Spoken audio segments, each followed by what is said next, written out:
Most people won't tell you this, but the secret isn't motivation. The secret isn't talent. The secret isn't even discipline the way you've been taught to think of it. The real secret is forcing yourself to be consistent when every neural circuit in your brain is screaming to stop. When your body aches, when dopamine has run dry, when the reward system goes silent, that is the moment that changes your life. Let me tell you something rooted in neuroscience. Your brain doesn't care about your goals. It doesn't wake you up with a vision board. What it cares about, what it wires itself around, is what you do repeatedly. Patterns, repetition, behavior. The nervous system is shaped by action, not intention, not emotion, action. You want to know how elite performers get ahead? They build a relationship with boredom, with fatigue, with discomfort. They don't run from the hard days, they anticipate them because they understand the brain's plasticity window.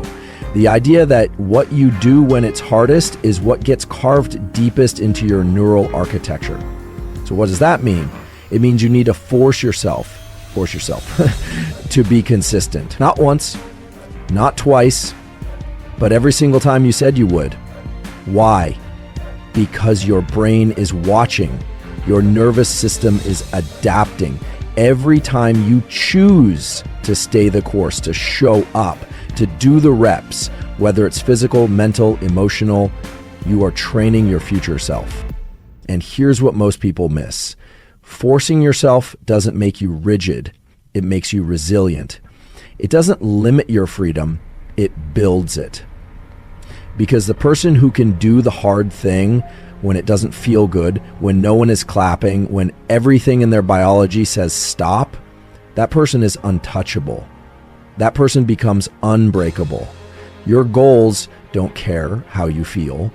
Neurochemistry doesn't care about your excuses. You either show up or you don't. And when you do it over and over and over, without permission from your emotions, you begin to change. Neurobiologically, psychologically, physically, you become the kind of person who finishes what they start. So stop waiting for perfect conditions. Stop hoping it will get easier. Force it again and again and again. Because consistency under duress, that is where transformation lives. And your brain is listening every single time. Most people are still chasing motivation like it's a resource they can summon on demand. Like if they just read the right quote, hear the right podcast, or feel the right burst of energy, they'll suddenly become unstoppable. But here's what neuroscience tells us, and it's critical. Motivation is unreliable. It's neuromodulator dependent. It fluctuates based on internal states, sleep, nutrition, social connection, hormonal cycles, and external cues. That means it's volatile. It's not something you can build a high-performing life on. What is reliable, what actually reshapes the neural circuitry of your brain, is consistency, specifically forced consistency. That means showing up and doing the thing even when motivation is at zero. Because here's the biology. Every time you act without the chemical incentive, without dopamine pushing you, you're training your prefrontal cortex to take control. That's executive function. That's top-down regulation. That's what separates people who wish from people who execute. And the beauty of it, over time, this act of forcing consistency creates its own feedback loop. You show up even when you don't want to, and eventually your brain starts to anticipate the reward, not from the result, but from the process. You become chemically reinforced by the habit of discipline itself. That's when the nervous system starts to shift. That's when it's no longer about whether you feel like it, it's about who you are. Your brain doesn't change just because you want it to. It changes when you give it evidence, repeatedly. The nervous system is governed by principles of adaptation, and it's incredibly efficient. It doesn't remodel itself based on potential, it rewires itself based on patterns, on what you do again and again. Every single behavior you repeat sends a signal through a neural pathway, and with each repetition, that signal gets stronger, faster, more automatic. This is called long-term potentiation, a fundamental mechanism of neuroplasticity. So if you're inconsistent, even if your intentions are good, your brain doesn't reinforce those circuits. It doesn't encode that identity. But when you show up every day, whether it's 5 minutes or 5 hours, you're literally telling your brain this matters. You're teaching it to allocate resources, to myelinate those circuits, to make that behavior more efficient, more accessible, and eventually more reflexive. And that's the difference between people who try and people who transform. The ones who transform understand this. You're not just building a habit. You're building a neural identity. Consistency is the language the brain understands. It doesn't speak ambition. It doesn't respond to potential. It responds to input, frequency, repetition, action. For the humbum, there's a moment in every process, whether it's training, learning, or building something, when the dopamine drops out. That initial spark, that neurochemical wave that makes everything feel exciting and meaningful, it fades. And this isn't a flaw, it's expected. It's how the brain works. Dopamine is designed to rise in anticipation of reward, not in the maintenance of effort. So when the novelty wears off, when there's no more external validation, no visible progress, and you feel like you're grinding into nothing, that's where most people stop. But that's exactly where the opportunity begins. Because if you can keep going in that dopamine deficit, you're doing something profoundly powerful. You're decoupling your behavior from your need for internal reward.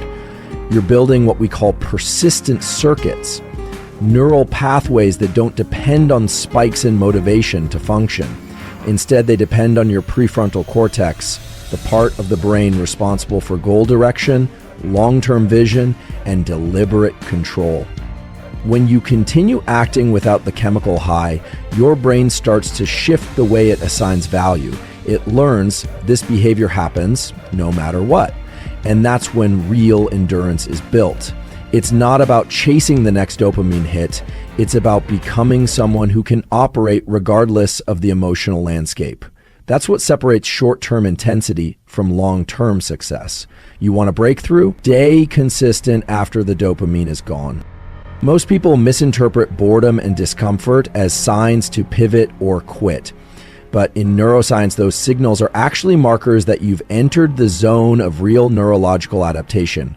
When you begin to feel bored, it often means the brain is no longer being fed novelty. But that's not a problem. That's a threshold. And if you stay in it, you start to build something most people never develop: friction tolerance. The ability to continue acting even when there's no stimulus, no excitement, no visible payoff. Discomfort operates the same way. When something feels hard, painful, or mentally taxing, it triggers stress responses in the body, elevated cortisol, activation of the sympathetic nervous system. But here's what's remarkable. The human brain can learn to modulate that. You can train your nervous system to interpret stress not as a threat, but as a cue for focus, as a signal that you're working at the edge of your current capacity. And that's exactly where growth lives. The mistake is thinking that boredom and discomfort are things to avoid. In fact, they're signs you're in the right place. Elite performers, top researchers, peak creatives, they don't escape these states. They build frameworks to stay inside them longer. They understand the biology, that enduring and operating within these conditions is what triggers durable neural changes. So when you hit that wall, when things feel repetitive, uninspired, or physically grueling, that's not a sign to stop. That's a neurobiological invitation to stay exactly where you are and push further, because the brain is paying attention, and when it sees you stay in that space, it rewires to support the behavior that kept you there. There's a principle in neuroscience that most people overlook.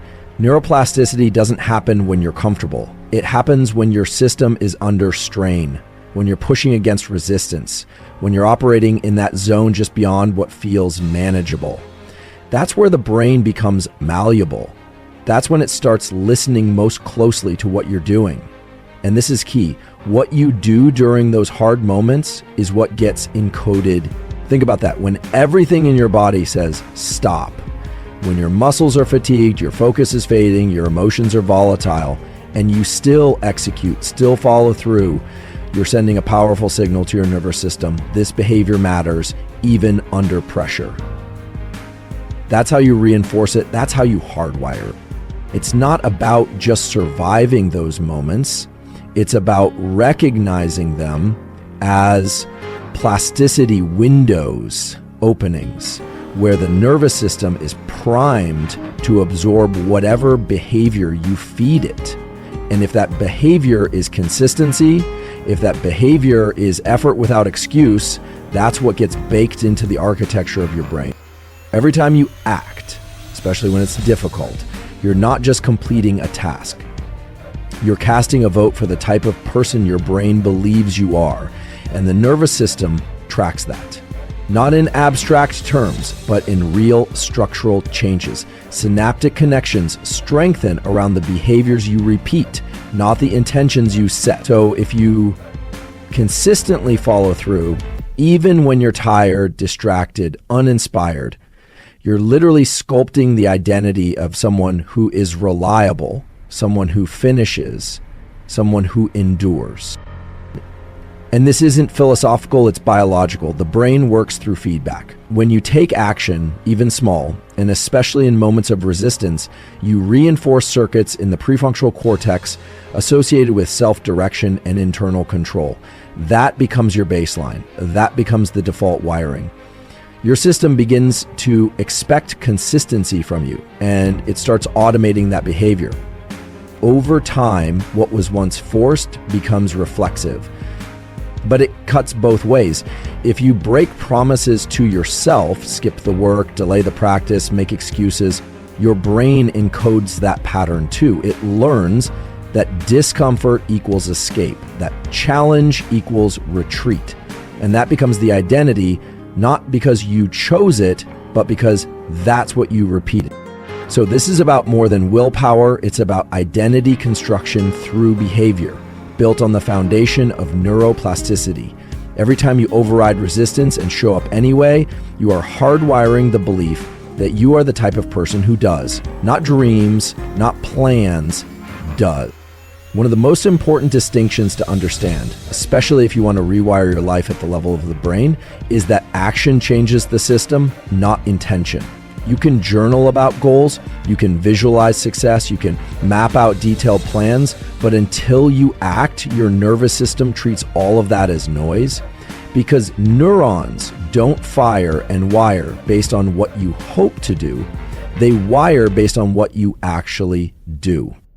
Behavior is the currency your brain trades in. It's how the system assigns relevance.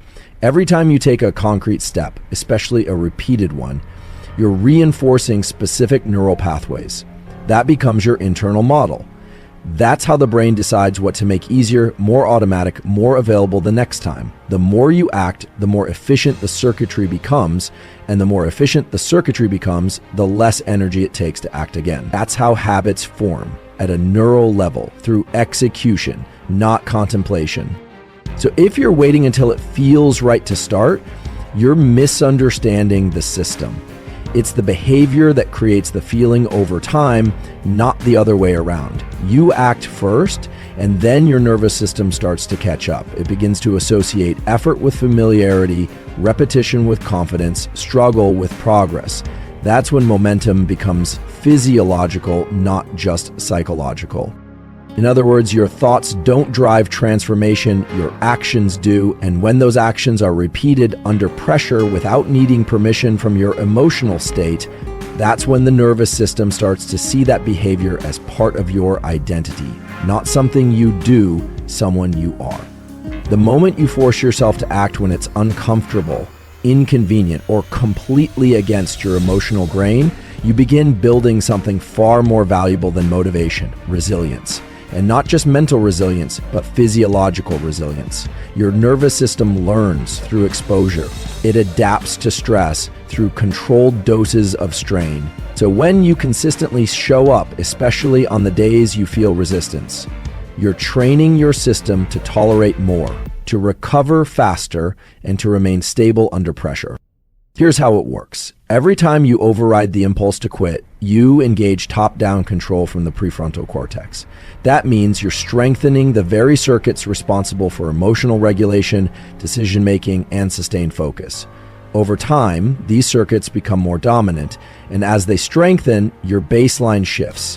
What once felt overwhelming becomes manageable. What once triggered avoidance now triggers engagement.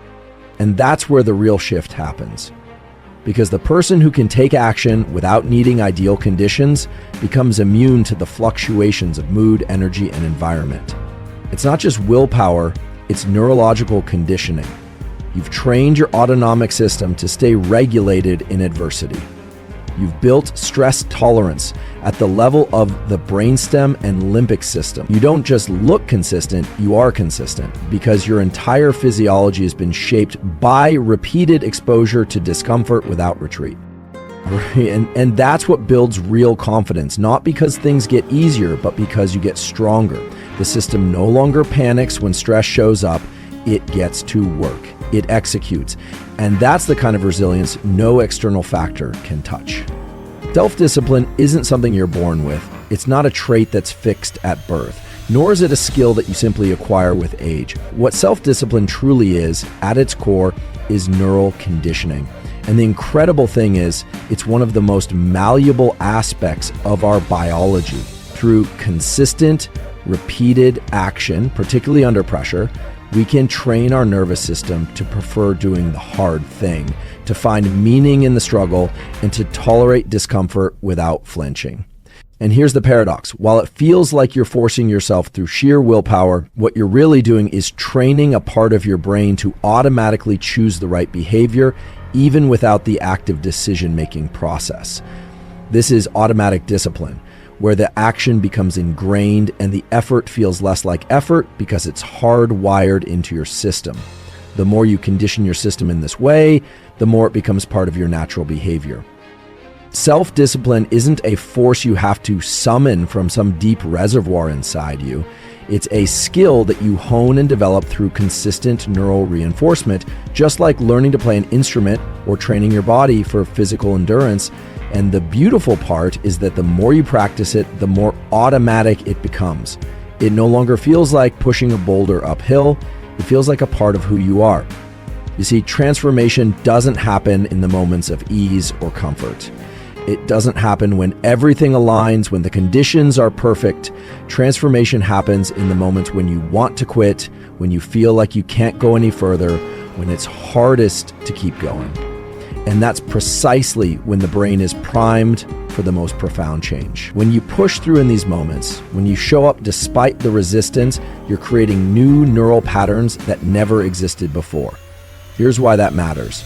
The brain doesn't just learn from success.